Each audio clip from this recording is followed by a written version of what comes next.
अक्लमंद हंस। एक बहुत बड़ा विशाल पेड़ था। उस पर बीसियों हंस रहते थे।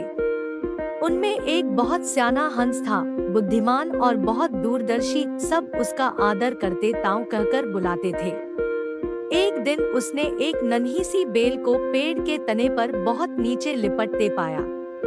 ताऊ ने दूसरे हंसों को बुलाकर कहा, देखो, इस बेल को नष्ट कर दो। एक दिन यह बेल हम सबको मौत के मुंह में ले जाएगी। एक युवा हंस हंसते हुए बोला, ताऊ, यह छोटी सी बेल हमें कैसे मौत के मुंह में ले जाएगी?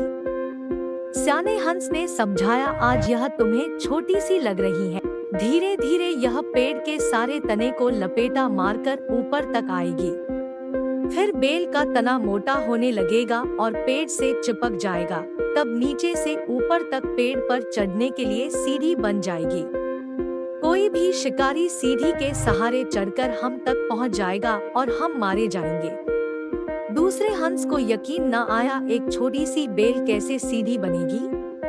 तीसरा हंस बोला, ताऊ, तू तो एक छोटी सी बेल को खींचकर ज्यादा ही लंबा कर रहा है। एक हंस बड़बड़ाया, यह ताऊ अपनी अक्ल का रौब डालने के लिए अनशन कहानी बना रहा है। इस प्रकार किसी दूसरे हंस ने ताऊ की बात को गंभीरता से नहीं लिया। इतनी दूर तक देख पाने की उनमें अक्ल कहाँ थी। समय बीतता रहा। बेल लिपटते लिपटते ऊपर शाखों तक पहुँच गई। बेल का तना मोटा होना शुरू हुआ और सचमुच ही पेड़ के तने पर सीढ़ी बन गई, जिस पर आसानी से चढ़ा जा सकता था। सबको ताऊ की बात की सच्चाई सामने नजर आने लगी, पर अब कुछ नहीं किया जा सकता था, क्योंकि बेल इतनी मजबूत हो गई थी कि उसे नष्ट करना हंसों के बस की बात नहीं थी। एक दिन जब सब हंस दाना चुगने बाहर गए हुए थे, तब एक बहेलिया उधर आ निकला। पेड़ पर बनी सीढ़ी को देखते ही उसने पेड़ पर चढ़कर जाल बिछाया और चला गया। शाम को सारे हंस लौट आए। पेड़ पर उतरे तो बहेलिये के जाल में बुरी तरह फंस गए। जब वे जाल में फंस गए और फड़फड़ाने लगे, तब उन्हें ताऊ की बुद्धिमानी और दूरदर्शिता का पता लगा। सब ताऊ की बात ना मानने के लिए लज्जित थे और अपने आप को कोस रहे थे। ताऊ सबसे रुष्ट था और चुप बैठा था।